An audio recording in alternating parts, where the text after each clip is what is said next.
Assalamualaikum warahmatullahi wabarakatuh. Sahabat Alia, alhamdulillah malam hari ini saya bersama anak lanang saya, namanya Ali. Dia kelas 1 SMA di Magelang. Alhamdulillah dia mau menemani bikin video tentang bahasa Arab. Nah, kebetulan dia ingin bisa membaca kitab kuning gitu. Nah, sekarang saya tanya dulu, Li, apa kamu tahu kitab kuning itu apa? Kitab kuning dikenal karena kertasnya yang warnanya kuning. Betul, jadi kitab kuning itu disebut kitab kuning itu karena apa? Kertasnya yang warna kuning. Warna kuning, betul. Nah, untuk bisa membaca kitab kuning itu sebenarnya kan membaca tulisan itu, Li. Ya. Oke, membaca tulisan. Oleh sebab itu, Ali harus ngerti dulu dua macam bahasa itu, ya. Ya. Satu bahasa Lisan sama bahasa tulisan. Oke, bahasa lisan dan bahasa tulisan. Nah, biasanya bahasa lisan itu dipakai orang untuk menguasai bahasa ibu. Paham enggak? Misalnya Ali dulu belajar bahasa Indonesia, itu bahasa ibu, itu melalui bahasa lisan. Iya.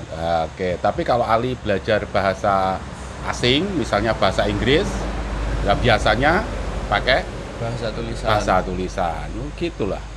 Anak saya ini luar biasa pemirsa, apa sahabat Ali ya. Pinter dia. Diajari sekali tahu gitu kan.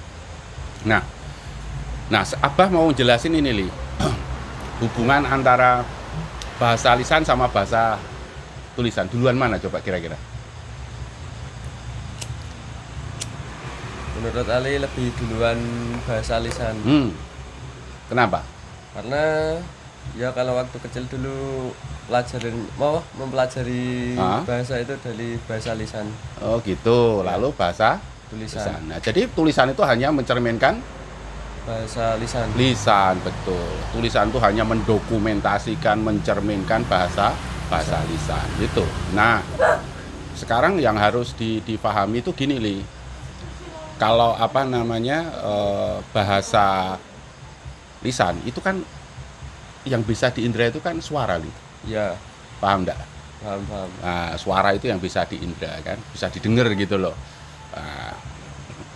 Nah, apa sekarang mau menjelaskan begini, Li.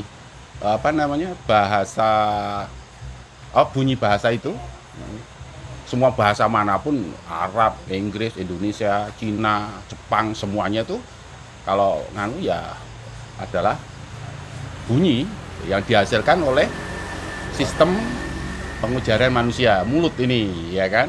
Dihasilkan sistem pengujaran manusia, mulut. Nah, bunyi bahasa itu terbagi menjadi dua, Li. Tahu nggak? Apa itu? Konsonan dan vokal, gitu loh, Li. Nah, kalau bahasa Indonesia vokal itu apa, Li? Vokal contohnya itu yang A, I, U, E, O. Jadi dalam bahasa Indonesia itu vokal itu A, E, I, O, dan U. Selain itu konsonan.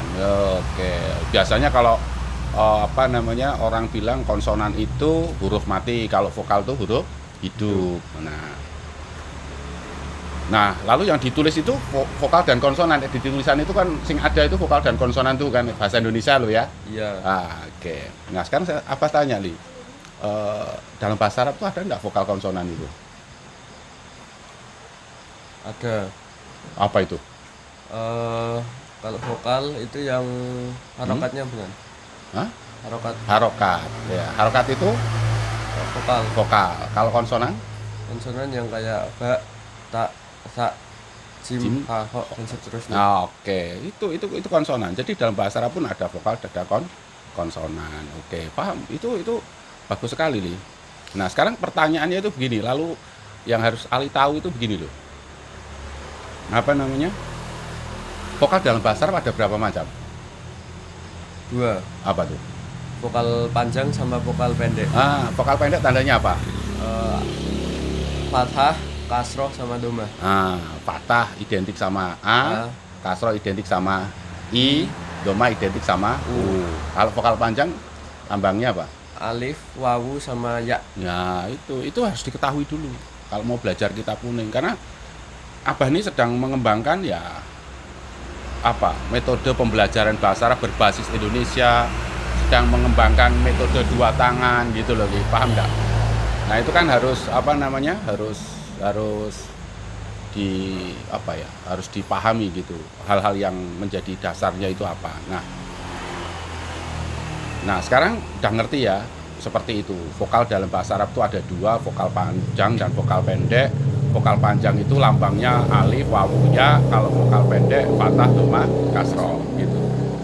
Nah sekarang lalu Ali harus memahami dulu. Kalau misalnya nih Ali tanya sama Abah nih, Bah, anak-anak kemana, teman-teman kemana gitu. Terus Abah nulis di WA Ali misalnya gitu ya, MRK, PRG, SKLH. Mengujarkannya gimana? Mengujarkannya. Mereka pergi ke sekolah. Mereka pergi ke sekolah gitu.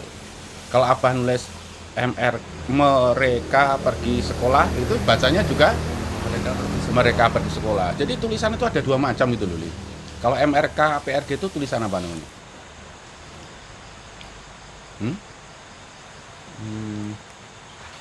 Tulisan yang isinya vokal konsonan. Nah, kalau yang mereka pergi sekolah itu Ada konsonan, ada vokal. nah, jadi pertama itu tulisan itu berdasarkan bunyi bahasa itu, Li. Tulisan itu terbagi dua, tulisan sempurna dan tulisan tak sempurna. Oh, Oke, iya. paham enggak? Paham. Kalau tulisan sempurna berarti terdiri dari vokal dan konsonan. Nah, kalau tulisan tak sempurna terdiri dari Konsonan. konsonan saja. Bagus. Nah, itu tulisan seperti itu. Nah, paham ya? Jadi Paham. tulisan itu terbagi dua, tulisan sempurna dan Tidak sempurna. nah, tulisan sempurna itu Yang ada vokal, ada konsonan. tak sempurna. Cuma konsonan tok. Nah, terakhir Li ini ya, sebagai apa ya closingnya itu begini. Jadi tulisan Al-Quran itu tulisan sempurna. Iya. Tulisan kitab itu tulisan tak sempurna.